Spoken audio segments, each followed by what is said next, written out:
Welcome to Star Coverage. Remember to like, subscribe, hit the notification bell. I'd like to thank the Liberty Bowl. Harold Grader, Steve Earhart here. The partnership we've had with you guys since the 70s has been incredible. We don't realize what these guys do. They put on a fantastic bowl every year, much of their work behind the scenes. It's really incredible, and for us as a FCA ministry to partner with you guys for so long has been great. We appreciate that. We hope in some small way that this event really adds to the success of the bowl. So thank you very much. And lastly, I want to welcome Kansas State and Navy. Welcome to Memphis. It's great to have you here. Thank you for skipping out on a little bit of sleep and being here on early morning. I know your schedule is tight this year, but we are really glad you're here. We hope you enjoy the city of Memphis. It really is a great city. Sometimes we get a bad rap, but there are great people here.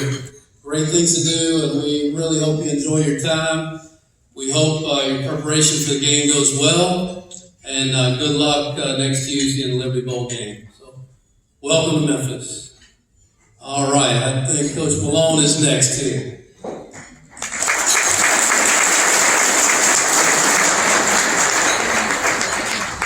So when the coach brings his notebook up, you know you're going to be here for a while. But you won't be. I'd first like to acknowledge my wife, just wave, and then I do that so I don't get slapped. And then I'd like to acknowledge the coaches and players in the audience from Kansas State. Just wave, y'all give them a hand. It's a great honor to represent Coach Kleiman and the K-State football family here today. I'm excited as I can be, as well as our team, the guys who got up this morning. But I really want to quickly encourage us, right? Because as Christians, sometimes we feel that we have to be perfect, right? As a coach, we talked about coaches. As a coach, sometimes we feel that we have to be perfect if we want to be a Christian. And I want to encourage us today that that's a myth, right? That's a myth. Some of these guys were in my audience the other day when one of my players jacked something up. And I used some words that were not friendly at that time. And so I really pondered, should I be the one standing up here today talking to you? Right? Should I be the one sitting at the head table because I made a mistake? Well, I want to encourage myself and us all that sometimes we falter, right? But that's a part of the process of being a Christian. You don't have to be perfect to be a Christian. You don't have to be perfect to lead, right? I'm a true example of that. To be a Christian, because we all know we're targeted today. So, great reminder. Even the military can be late to things from time to time. There's a lot of jokes we could spend all day there. I just want to say thank you, first of all. Thank our players that are here. We've got a table here. If you guys just raise your hand.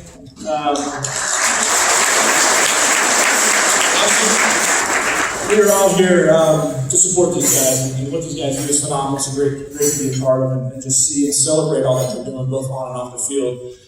Really quick, we have a unique situation in that one of our captains, Paul Crothers. Paul, if you raise your hand. Paul is our USNA chapter student president of FCA, so it's a unique opportunity to be the captain, FCA president on the same team.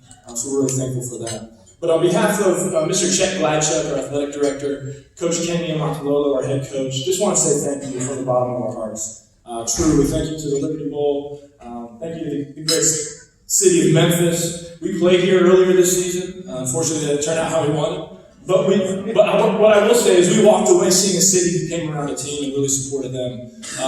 We just had a great time playing in that stadium and look forward to the next opportunity. So last, I'll just close with this: is Coach Giamatolo's vision is to develop men of character and leadership. And truly, there's no more important component, really, both in and around the spiritual development of our players. And so FCA has been a part of that for our team. It's been a part of it from my past, growing up as a player. And so I just can't thank you enough. If you're a coach here, if you're an administrator, whatever your role is in the community, I just want to say thank you for building into our young men and leaving them better than you found them. Because it's exciting to see a young man and woman just where they go in life after having the opportunity to interact and grow, and most of all, have a growing relationship with Jesus Christ. So thank you all, and have a great one. Right?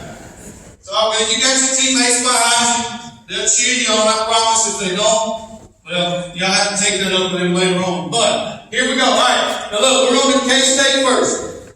Alright, this is how this is gonna work. Alright, one guy, so when y'all come over here. Y'all scoot back just a second. Y'all cheer them on if you want to, but I don't know, it's competition, right? Alright, here we go. You hold that cup, you got that bucket. This is how this is gonna work. They got 15 seconds. Can you put a timer on? They got 15 seconds, okay? Their objective is to try to get, they got these 12 little footballs. They got to throw them, he's got to catch them in the cup and dump them in the basket. We're going to see who can get the most in 15 seconds. Now that sounds easy, but we tried it last night in preparation. Either we're bad, because I think we only got like 7. Alright? So, ready? Here we go. 3, 2, 1, go!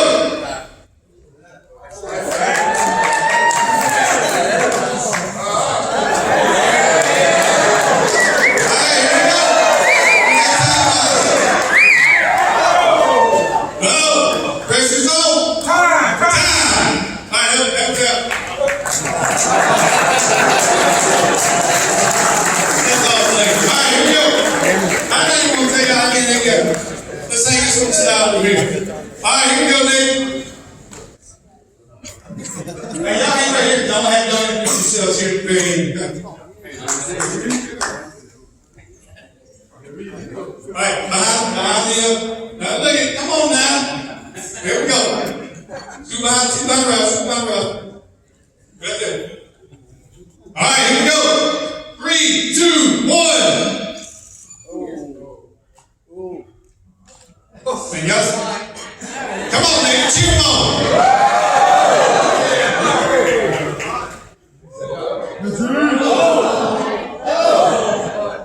Time. All right, here we go.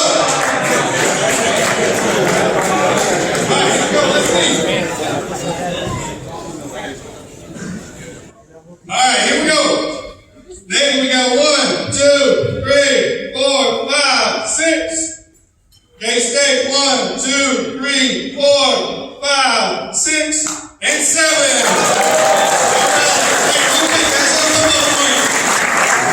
This FCA Bowl Graduate Award is presented by Brim Snack Foods, and it's presented to, again, the high school athlete, the student athlete who exemplifies excellence on the field, but also high character, integrity, and godliness off the field.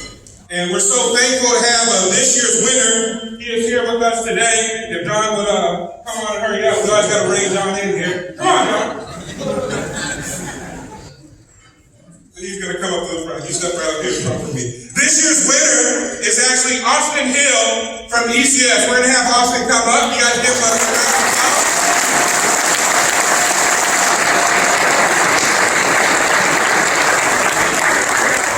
Now, I will say that this award is actually presented in 3 phases. Actually, on December 11th, stand up here for a second, Austin. Actually, on December 11th, we went out to I did it on Sherman Smith. You go about 8 pages down and Google and you're still finding stuff out about him.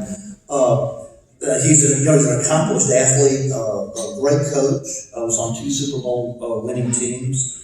A subject of a great documentary on ESPN. Very, very good. It's a great story of reconciliation and redemption. I enjoyed it. I watched it twice, actually. It's really pretty good. But I really think there's a lot to, and I asked Sherman about this earlier, to make sure this actually is his program. This is somebody who has a great perspective on life. So this was on Media Day, Super Bowl 2015. He said, if this were just about winning a football game, this is a serious waste of time. So anyway, I think that's really great. It's a great quote. So Sherman, come on up. Sherman Smith.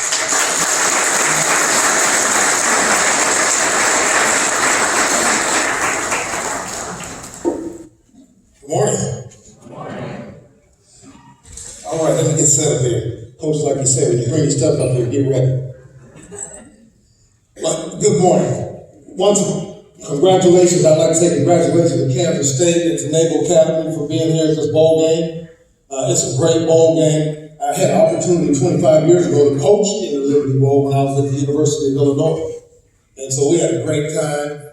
Congratulations to the hard work that you guys did to get here. I know it takes hard work, discipline, being accountable. Encouraging that right there. So just encourage you in making the internal investment. And this is a great opportunity. I just appreciate the chance of being here with you this morning. I had a chance at coaching. I coached for 32 years. 5 in high school, 5 in college, and 22 in the NFL. 440 regular season NFL games, 28 playoff games, coached in 3 Super Bowls. I was a part of a disappointing loss when I coached with the Tennessee Titans when we lost the Super Bowl 34. I was part of a dominating win when I was with the Seattle Seahawks when we won Super Bowl 48, when we beat the Denver Broncos 43-8. And then I was part of one of the most devastating losses when I was with the Seahawks in Super Bowl 49 when we lost the New England Patriots. Last play of the game when Russ threw an interception. You know, even before that time, people would ask me, say, hey, what's greater? The highs of winning or the lows of losing? And until that Super Bowl, I didn't have an answer. But after that, I definitely had an answer. I said, yeah. The lows of losing, I thought it was greater than the highs of winning, because after winning Super Bowl 48 and losing Super Bowl 49, I think about Super Bowl 49 much more than I think about that. So I just know the lows of losing in that situation, man, it was really a devastating loss. But, you know, it just a loss, and keep it all in perspective, but still, it was one of those moments. You know, I've had an opportunity, like I said, to coach a lot of games and to be here with you this morning. But it's always different, you know, coach, I know you coach, you players know it too. Man, before a game, you know, before you go out on the field, you know, how you feel. But then now when I get up there involved in an event like this, man, it's a totally different feeling. Man, it's different. The stakes are different. The responsibility is different. The outcome is different. The goal is different.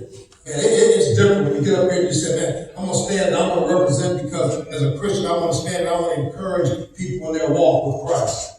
You know, as a coach, that's what we do. You know, one of the verses that I really think is really prevalent for a Christian, but I think for coaches, is Titus chapter 2, verse 6 and 8, where it says, encourage young men to be self-controlled. In everything, set them an example by doing what is good. In your teaching, show integrity, seriousness, and soundness of speech that cannot be condemned, so that those who oppose you will be ashamed because they have nothing evil to say about us. Man, words of encouragement. So I just want to have a chance to come and encourage them, not just men, but the women that are here also. People that are in Christ. As we celebrated Christmas just a few days ago, the appearance of our God and Savior in the person of Jesus Christ. Say, man, Titus chapter 2, verse 11 says, for the grace of God has appeared, bringing salvation to all men. That's the Christmas message. Man, I tell you what, as I'll get into that verse a little bit later on, it said, man, if God's grace has appeared to us, then God's grace should appear through us. And that's why I want to come down and encourage you in our walk this morning, as we come and we have a little time to share with each other this morning. Talk to myself.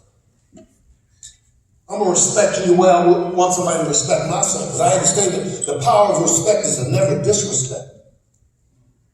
Man, I'm going to love on you the way I want somebody to love on my son. I'm going to talk to you the way I want to be talked to.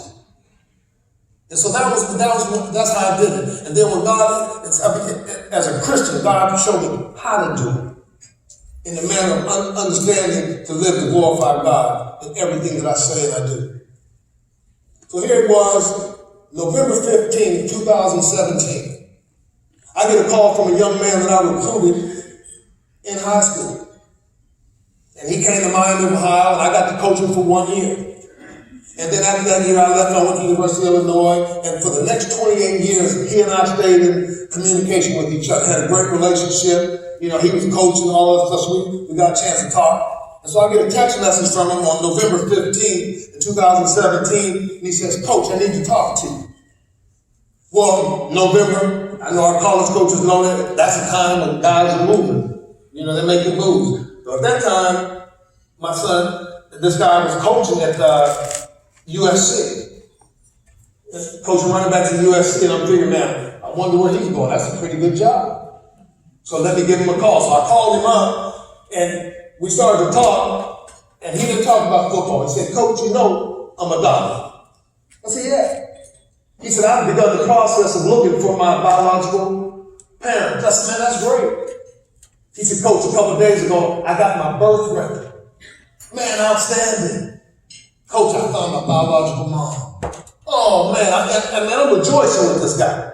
Because this man, you know, hey, man, you know, I didn't experience that. He said, Coach, found my biological mom. She lives in Youngstown.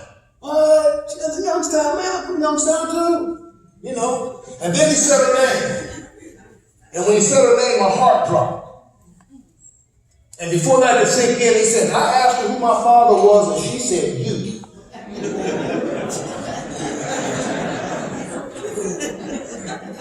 I'm glad I'm sitting back.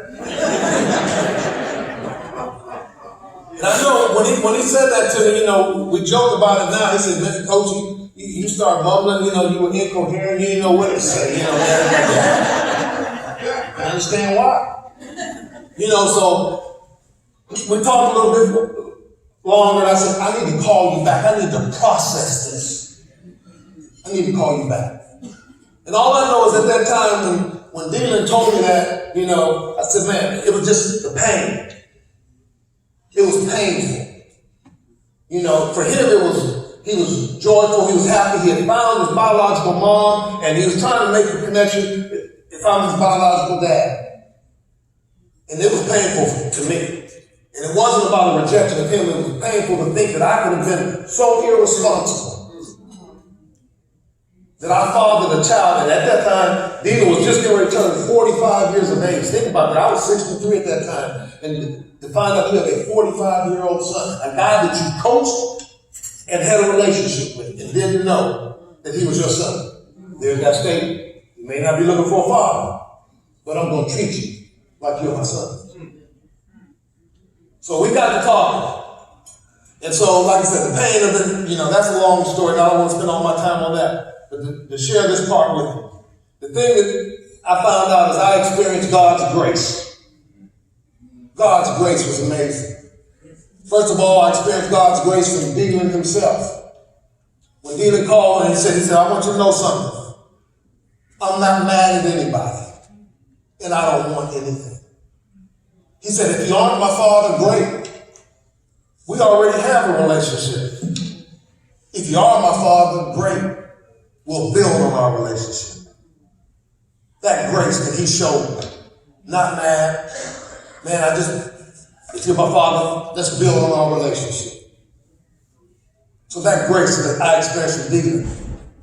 And then the grace that I experienced from my wife. My wife and I, we've been married 42 years at that time. And even though my relationship with Deland and his biological mom happened, I'd say my BC days before Christ and my BS days before Sharon. You know.